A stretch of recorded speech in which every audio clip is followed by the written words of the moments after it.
গেল বুধবার যুক্তরাষ্ট্র থেকে সামরিক পণ্যবাহী বিমানে ১০৪ অবৈধ ভারতীয় অভিবাসীকে দেশে ফেরত পাঠানো হয়। তাদের নামানো হয় অমৃতসর বিমানবন্দরে। তবে এই অভিবাসন প্রত্যাশীদের হাতে হাতকড়া আর পায়ে বেড়ি পরিয়ে বিমানে ওঠানোর ছবি গণমাধ্যমে প্রকাশিত হওয়ায় ভারত জুড়ে চলছে আলোচনা সমালোচনার ঝড়। দেশে ফিরে গিয়ে নিজেদের ভয়ঙ্কর অভিজ্ঞতার কথা গণমাধ্যমকে জানান অভিবাসন প্রত্যাশীরা। বলেন তাদের সঙ্গে বিমানে খারাপ আচরণ করা হয়।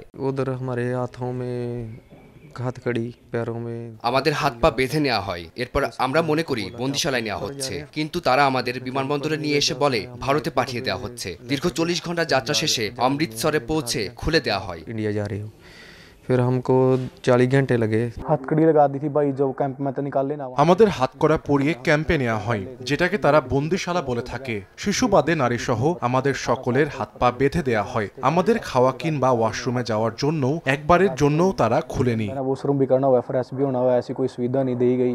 অর্ধেক পাউডারে দ্বিগুণ উজ্জ্বলতা। নতুন রিন অ্যাডভান্সড অর্ধেক পাউডারে দ্বিগুণ উজ্জ্বলতা।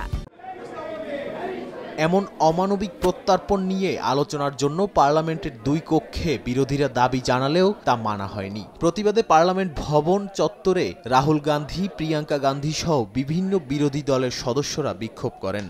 मिस्टर चेयरमैन, বিরোধীদের বিক্ষোভের মুখে বৃহস্পতিবার এই ইস্যুতে পার্লামেন্টে বিবৃতি দেন ভারতের পররাষ্ট্রমন্ত্রী এস জয়শঙ্কর। বলেন উড়োজাহাজে সবসময়ই অভিবাসীদের নিয়ন্ত্রণে রাখতে হাতকড়া ও পায়ে বেড়ি পরিয়ে রাখা হয়। তিনি আরও জানান কেবল ভারতীয়ই নয়, যুক্তরাষ্ট্র থেকে নিজ দেশে ফেরত পাঠাতে সবাইকে এ প্রক্রিয়ার মধ্য দিয়ে যেতে হয়। যদিও দেশে ফেরত পাঠানোর সময় ভারতীয় অভিবাসীদের সঙ্গে যেন দুর্ব্যবহার না করা হয় এ বিষয়ে যুক্তরাষ্ট্রের সঙ্গে আলোচনা করা হচ্ছে বলে জানান জয়শঙ্কর।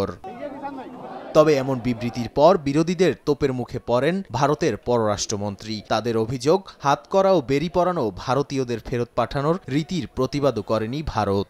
এছাড়া কলম্বিয়া সরকারের মতো ভারত কেন নিজস্ব বিমান পাঠালো না সে প্রশ্নও করা হয়। অনেকে মনে করেন যুক্তরাষ্ট্র সফরের আগে এ নিয়ে বিতর্ক সৃষ্টি করতে চায় না মোদি সরকার। নাদিম মারজান, সময় সংবাদ।